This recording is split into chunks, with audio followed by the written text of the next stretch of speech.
Okay, last class में हमने ये टॉपिक्स कवर कर लिए थे। Topic first, second, third and fourth topic हमने कवर कर लिया था। आज जो हमारा टॉपिक है, टॉपिक नंबर 5, वो हमारा है can matter change it's state, कि जो पदार्थ है क्या वो अपनी अवस्था को बदल सकता है। देखिए, क्या पदार्थ अपनी अवस्था को बदल सकता है। तो अगर हम बात करें पदार्थ की अवस्था, तो देखिए हमें पता है कि पदार्थ की जो है वो मेनली 3 अवस्थाएं होती हैं। पहली जो होती है वो होती है भाई ठोस, सेकंड जो है वो होती है द्रव, और तीसरी जो है वो होती है गैस। मतलब सॉलिड, लिक्विड एंड गैस, 3 जो मेन स्टेट होती है। अभी देखिए, सॉलिड में अगर हम एक सिंपल एग्जांपल लें तो हमारे पास आइस या बर्फ़ है, ठीक है। लिक्विड की अगर हम बात करें तो वाटर हो गया, या हम कह दें कि जल है। और गैसियस स्टेट की अगर हम बात करें तो वेपर्स या फिर जल वाष्प हो गया। तो अभी हम क्या कह रहे हैं कि हमारा जो मेन टॉपिक है वो है कि can matter change it's state, क्या मैटर जो है वो अपनी स्टेट या अपनी अवस्था को बदल सकता है। तो देखें, उसके लिए देखो उसमें अब हमारे पास कुछ अलग 2 कंडीशंस है। एक तो है effect of change of temperature की। देखो सिंपल बात है कि अगर हमने आइस को क्या किया, हमने आइस को हीट दी या आइस को हमने गर्म किया तो वो वाटर में बदल जाएगा।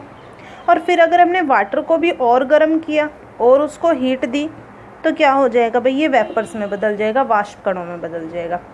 और वहीं अगर हम इनको क्या करें, वाटर वेपर्स को अगर हम कोल्ड कर दें, हम इनको ठंडा करें तो ये किस में बदल जाएंगे, वाटर में बदल जाएंगे। और वाटर को फिर हम और ज़्यादा ठंडा कर दें, टेम्परेचर इसका घटा के कोल्ड कर दें तो क्या होगा, ये आइस में बदल जाएगा। लेकिन अभी हमें इसमें 2 कंडीशंस पढ़नी है। पहले तो है कि भाई टेम्परेचर बदलने पर तापमान परिवर्तन का क्या प्रभाव होगा, और दूसरा है हमारा दाब परिवर्तन का प्रभाव, मतलब effect of change of pressure, कि प्रेशर बदलने पर क्या इफेक्ट पड़ेगा।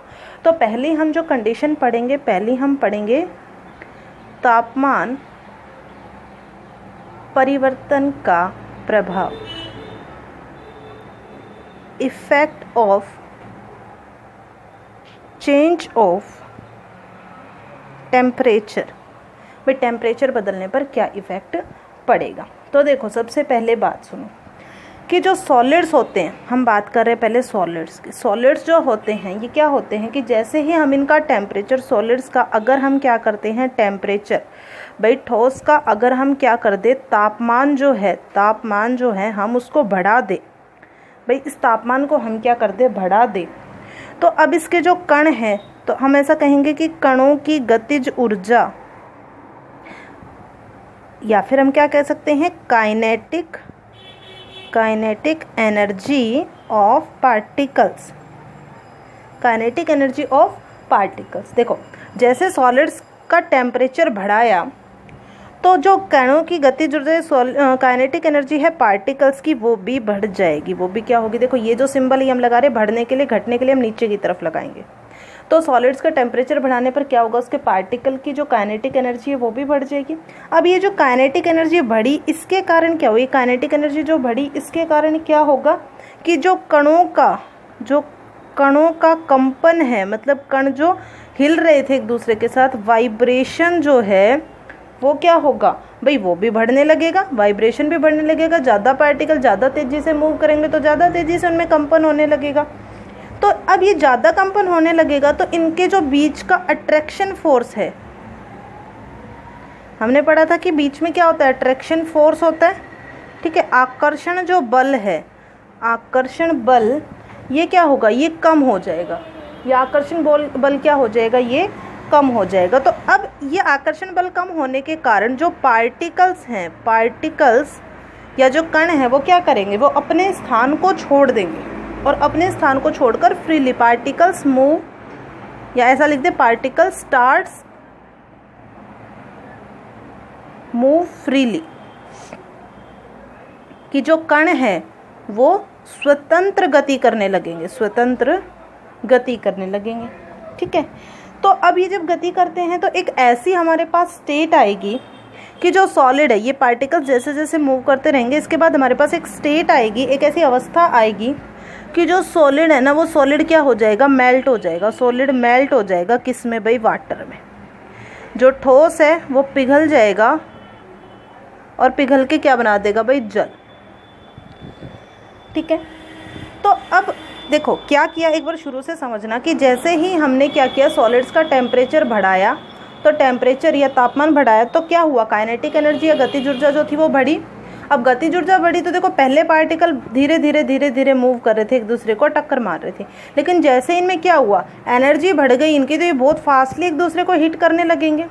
अब बहुत फास्टली अगर ये हिट करेंगे तो अब क्या होगा कि ये एक दूसरे के बीच का जो अट्रैक्शन फोर्स इनका ये घट जाएगा। अब ये पार्टिकल जो एक दूसरे को अट्रैक्ट कर रहे थे अभी थोड़ा दूर ज़्यादा हो जाएंगे पार्टिकल, ज़्यादा वाइब्रेशन की वजह से, तो अट्रैक्शन फोर्स इनके बीच में कम लगेगा।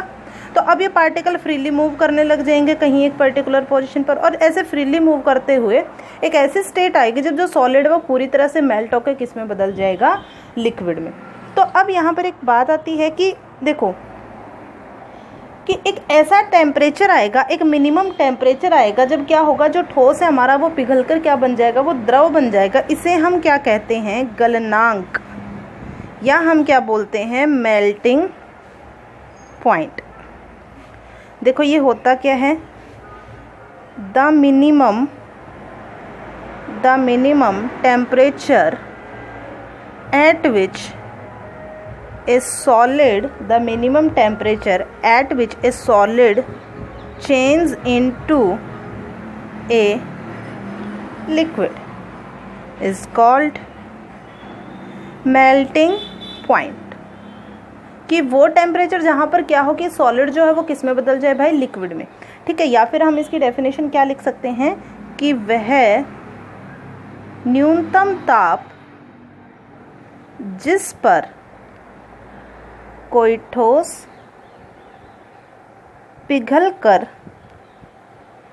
किसी द्रव में बदल जाता है, वह न्यूनतम ताप जिस पर कोई ठोस पिघलकर किसी द्रव में बदल जाता है गलनांक कहलाता है, गलनांक कहलाता है।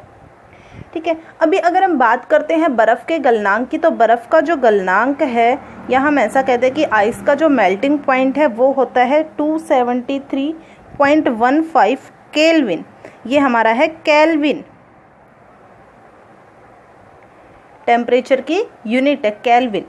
ठीक है, लेकिन हम क्या करते हैं, मोस्टली टाइम्स हम इसको रिप्रेजेंट करते हैं 273 केल्विन, 273 केल्विन। बस डेसिमल को हम थोड़ा सा इसको नेगलेक्ट कर देते हैं ताकि जो कैलकुलेशन है वो हमारी थोड़ी इजी हो जाए। अब यहाँ से हमारे पास दो कंडीशंस निकल के आती है जो कि आपको क्या रखनी है, ध्यान रखनी है। ठीक है, देखो 0 डिग्री जो सेल्सियस है, देखो 0 डिग्री सेल्सियस पे आके क्या होता है, जो वाटर है वो बर्फ़ में चेंज हो जाता है। ठीक है, देखो 0 डिग्री सेल्सियस की अगर हम बात करें तो ये हमारा क्या होता है 273.15 केल्विन, या और इजी हम इसको 273 केल्विन ही लिख लेते हैं। 0 डिग्री ये सेल्सियस के लिए है, ये केल्विन के लिए है। तो अब आपको ध्यान रखना है कि अगर हम क्या करें, केल्विन से किसमें बदलें, हम केल्विन से सेल्सियस में बदलें। केल्विन से अगर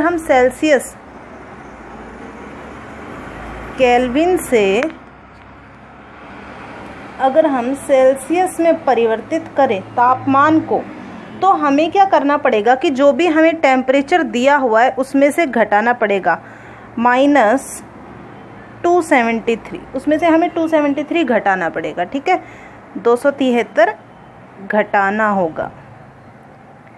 और इसका उल्टा अगर हमें करना पड़े कि हमें सेल्सियस दिया हुआ हो, ठीक है, और सेल्सियस टू हमें बदलना हो बेटा केल्विन में बदलने के लिए हमें क्या करना पड़ेगा, ऐड 273।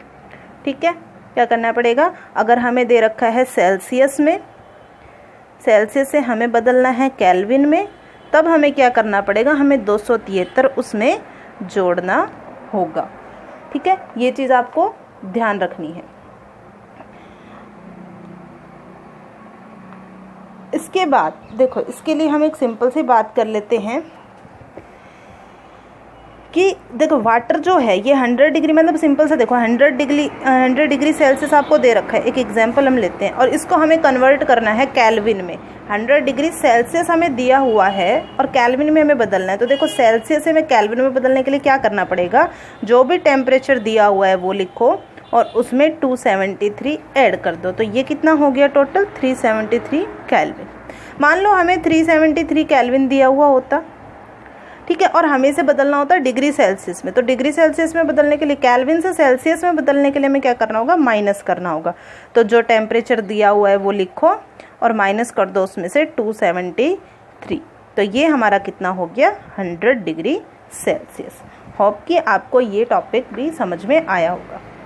इसके बाद अगर हम आगे बात करें कि जब कोई भी चीज़ पूरी तरह से मेल्ट हो जाती है, देखो कोई भी चीज़ जब मेल्ट होगी तो वो उसका गलनांक क्या, उसका मेल्टिंग पॉइंट होगा। अब कोई भी चीज़ जब पूरी तरह से मेल्ट हो जाएगी तो क्या होगा कि वो जो उसमें एनर्जी आई, या हम ऐसा कहें वो तापीय ऊर्जा जो उसमें, ऊष्मीय ऊर्जा, या हम ऐसा बोले हीट एनर्जी जो उसमें आई, वो कहाँ गई भाई, मेल्ट होने के बाद कहाँ गई। तो देखो जब भी मेल्ट होती है चीज़ें तो क्या होती है कि जब तक पूरी तरह से, अगर हम बर्फ़ की बात करें तो बर्फ़ अगर पूरी तरह से नहीं पिघल जाती तब तक क्या तापमान नहीं बदलता, उसका टेम्परेचर चेंज नहीं होता, ठीक है।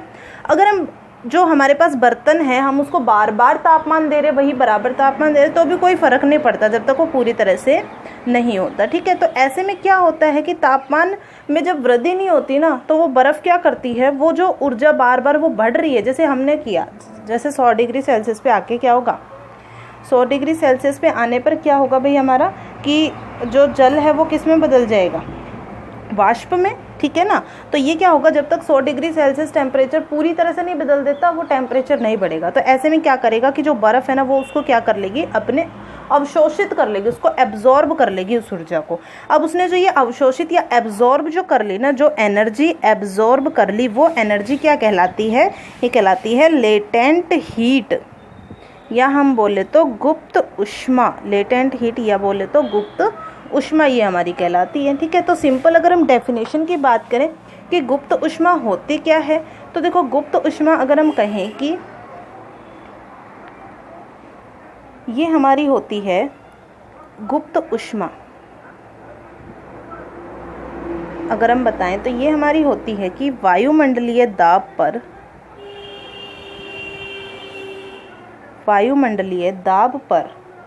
1 किलोग्राम ठोस को उसके वायुमंडलीय दाब पर 1 किलोग्राम ठोस को उसके गलनांक पर द्रव में बदलने के लिए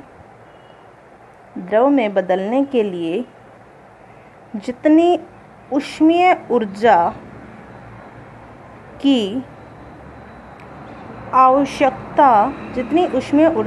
आवश्यकता होती है उसे संगलन की गुप्त ऊष्मा भी हम इसको बोलते हैं, प्रसुप्त ऊष्मा भी बोलते हैं, कि गुप्त ऊष्मा कहते हैं।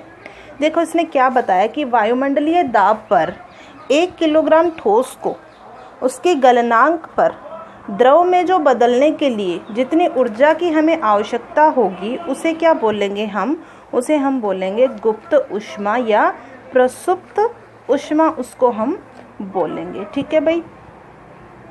तो ऐसे अगर हम इसकी डेफिनेशन अगर देना चाहें तो देखो लेटेंट हीट जो होती है, अगर हम बात कर रहे हैं लेटेंट हीट, तो देखो इसी चीज़ को हम इंग्लिश में भी बता देते हैं एक बार। तो ये हमारा होता है the amount of heat energy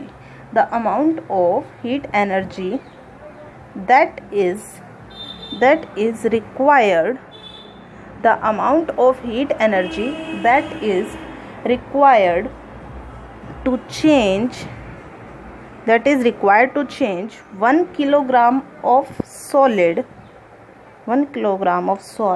into liquid at atmospheric pressure at its melting point.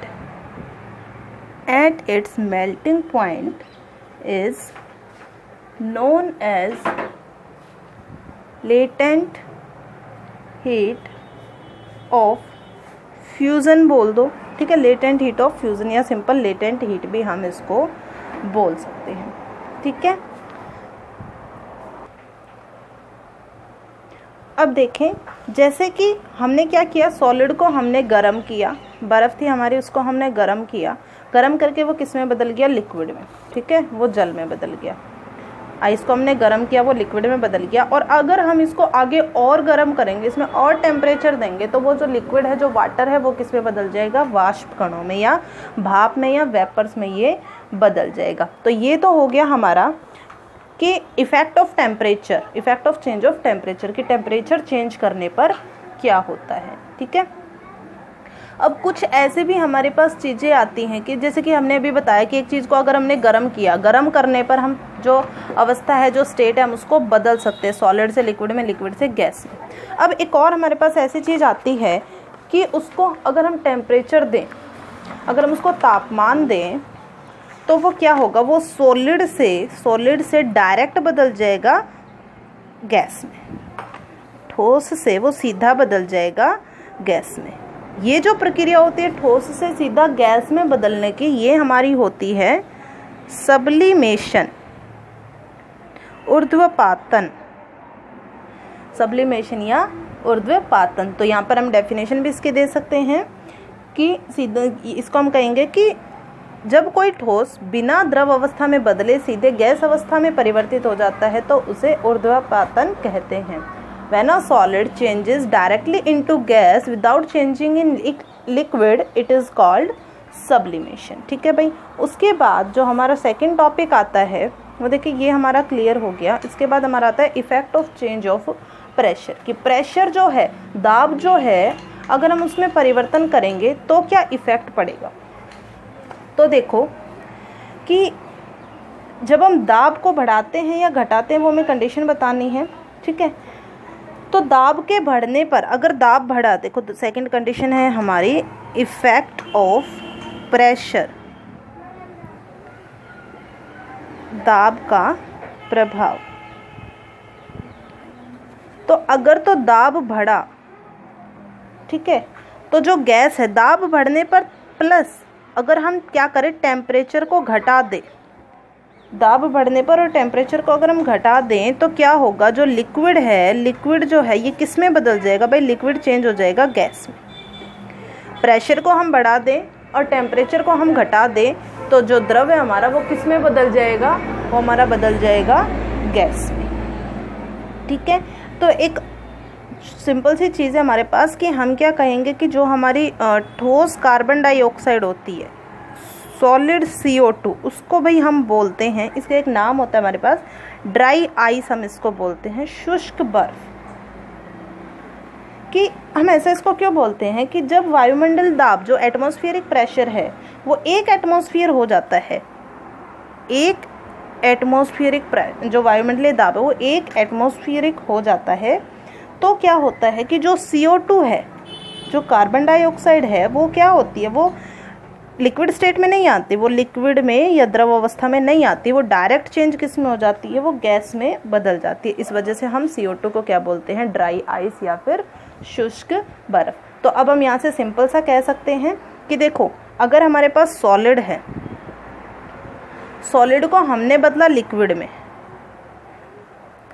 Solid को हमने बदला लिक्विड में, तो सॉलिड को अगर लिक्विड में बदलना होगा हमें, तो यहाँ पर क्या होगा, हमारा लेटेंट हीट वाला प्रोसेस लगेगा, लेटेंट हीट का, ठीक है भाई। अब लिक्विड से अगर बदलना हो गैस में, तब लगेगा हमारे पास इवेपोरेशन का, इवेपोरेशन, ठीक है। और गैस से अगर हमें बदलना हो सॉलिड में, गैस से सॉलिड में बदलने के लिए, यहाँ के लिए ये हम अगला पढ़ेंगे टॉपिक, ठीक है, गैस को सॉलिड में बदलने के लिए। और अगर हम सिंपल सी बात करें कि अब हम उल्टा सा थोड़ा सा पढ़ते हैं कि अगर हमें बदलना हो लिक्विड से सॉलिड में, अगर हमें लिक्विड से सॉलिड में बदलना हो तो हम क्या करेंगे, इसको सॉलिडिफिकेशन। गैस से अगर हमें लिक्विड में बदलना हो तो ये जो प्रोसेस होगा हमारा, ये होगा कंडेंसेशन, ठीक है। और अब देखो, सॉलिड से अगर हमें गैस में बदलना हो तो ये तो होगा हमारा सब्लिमेशन, सॉलिड से डायरेक्ट गैस में, हमने अभी भी पढ़ा था सॉलिड से डायरेक्ट गैस में। और अगर गैस से हमें सॉलिड में बदलना हो तो ये हमारा होगा डिपोजिशन, डिपोजिशन। वहीं अगर हम हिंदी में बात करें तो देखें कि अगर हमें ठोस से बदलना हो द्रव में, ठोस से हमें बदलना हो द्रव में, तब तो हमारी प्रक्रिया होगी संलग्न, फ्यूज़न भी हम यहाँ पे बोल देंगे, लेटेंट हीट ऑफ फ्यूज़न, ठीक है। और अगर हमें द्रव से ठोस में बदलना हो तब हमारी प्रक्रिया होगी जमना। भाई जमेगा तभी तो होगा द्रव से ठोस में। अभी हमें द्रव से बदलना है गैस में, द्रव से गैस में बदलने के लिए हमारी जो प्रोसेस होगी वो होगी वाष्पीकरण, ठीक है। और गैस से अगर हमें द्रव में बदलना हो तब हमारा होगा संघनन, ये हम बचपन से पढ़ते आ रहे, ठीक है। अभी अगर हमें गैस से बदलना है, गैस से हमें बदलना है सॉलिड में, गैस से सॉलिड में बदलने के लिए हमारी जो प्रक्रिया होती है उसका नाम होता है निक्षेपण। और अगर हमें सॉलिड से गैस में बदलना होगा तब हमारी जो होगी वो हमारी क्या कहलाएगी, अभी भी पढ़ा था, ऊर्ध्वपातन। तो ये हमारा हो गया टेम्परेचर और प्रेशर का अलग अलग इफेक्ट क्या क्या होगा टेम्परेचर बढ़ाने पर या घटाने पर।